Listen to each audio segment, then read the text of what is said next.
without further ado, it's my pleasure and my honor to introduce to you Commissioner Darryl.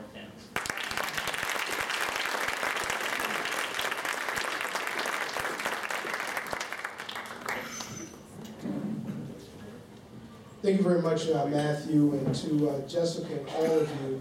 Let me congratulate you on 35 years of doing tremendous service, and we're happy to be here.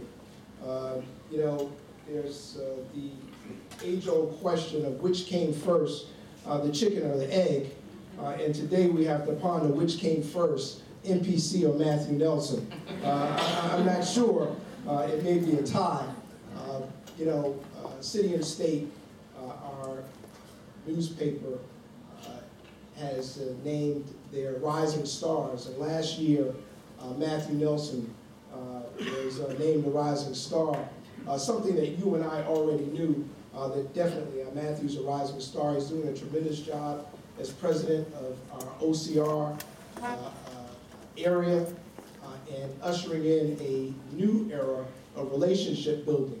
One where not only do we hear you, we're also listening. Sometimes we hear you, but we don't listen.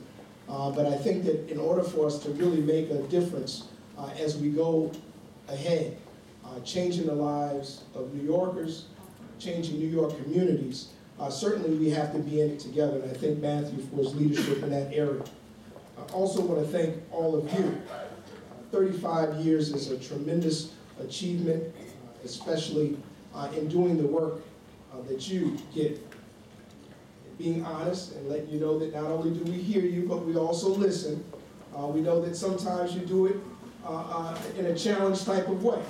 And we know that there are tough economic times, and certainly we're working to be able to put funds out there better, to become much more efficient.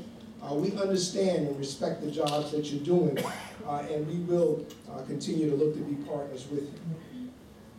My task today, though, was one that I'm particularly excited about, having the opportunity to introduce the lunch speaker. As Matthew said, 1992, I was elected to the New York State Assembly. And being a bright-eyed, bushy-tailed kid out of Brooklyn, I was excited to go up and represent my community in the New York State Assembly at a time when there were a number of titans.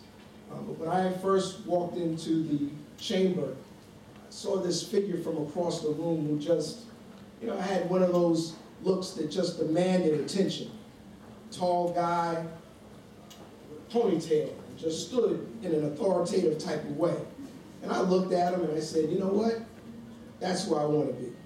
And I set out on a course in order to follow former colleague and mentor, because I wanted to be the type of assemblyman he was. Of course, he was the chair of the Black and Puerto Rican Caucus.